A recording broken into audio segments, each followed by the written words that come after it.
of your dedication. Holy shit. That was almost very bad. That's the second time I've done that. People are envious of your dedication.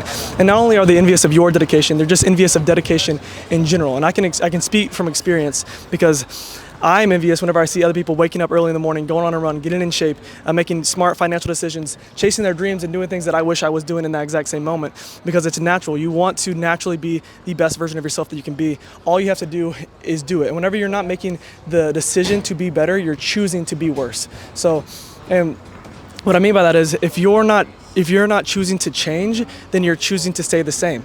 If you are in a relationship that is toxic and you're not choosing to leave it, then you're choosing that relationship. If you're in a situation where you're unhealthy, you're not in the best shape in the world, you're choosing to stay in that situation. And this goes for everything that you say. Like if you want to be a financially stable and financially abundant human being, you want to make good money, you want to live the life of your dreams, and you're not making these steps in order to do that, then you can't complain whenever you're in a life that you didn't want, because you're the one that chose that. We've almost all chose our destiny. We have a million different options of what our life can be, and we are the ones that are in control of it. I get God has a say in your life, and it's His will, but God's will is not always done.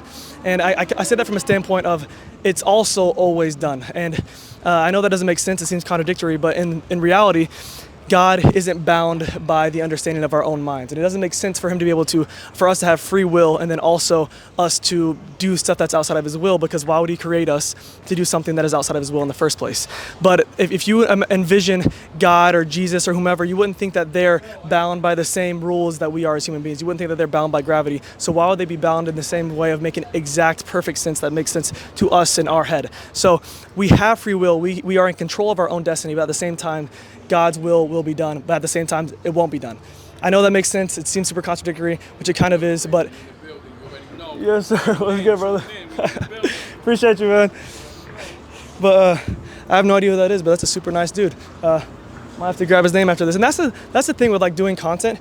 I have found myself like making friends with people that I would never talk to, just because I'm more of what's the word?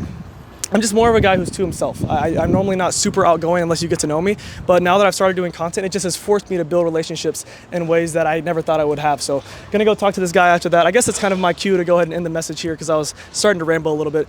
But basically, you get to choose your life, and God is going to control it. If you're choosing a life that is aligned with His will, and you know that it's aligned with His will and it feels good in your heart, and it feels good in it aligns with His word, then you know that you're pursuing something that is correct. So gonna leave you guys with that. Quit choosing a life that you don't want to live, because that's gonna be the outcome at the end of the day.